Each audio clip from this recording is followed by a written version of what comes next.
रणनीतिक विषय को आकार देने के चाणक्य डिफेंस डायलॉग 2025 आज से नई दिल्ली के मानेकशॉ सेंटर में शुरू हुआ। यह 2 दिवसीय अंतर्राष्ट्रीय सम्मेलन 28 नवंबर तक चलेगा।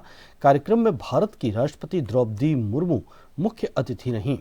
इस संवाद का उद्देश्य भारत की सुरक्षा चुनौतियों और रक्षा सुधारों पर वैश्विक विशेषज्ञों के साथ मंथन करना है।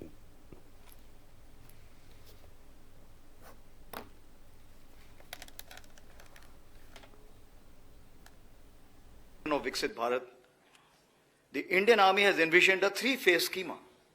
Phase 1, that is HOP 2032, a comprehensive framework under the decade of transformation or accelerated transition.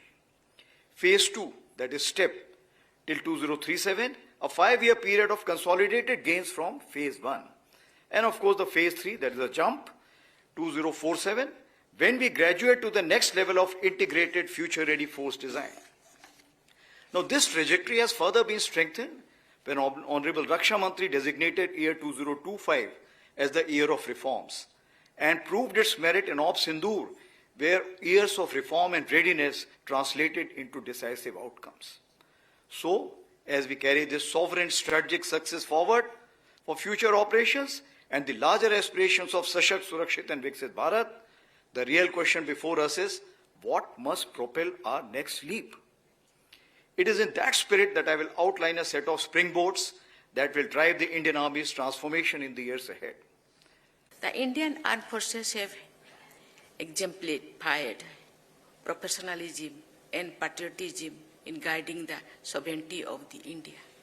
During every security challenge, whether conventional, counter-insurgency and humanitarian, our forces have displayed remarkable adaptability and resolve.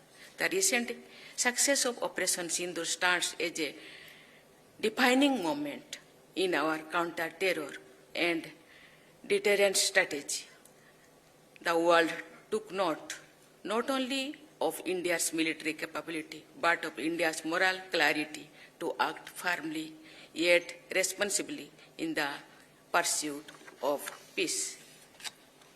I am happy to know that beyond its operational role, the Indian Defence Forces remain a pillar of national development. Apart from strengthening our frontiers, they have also helped in border area development through infrastructure, connectivity, tourism, and education.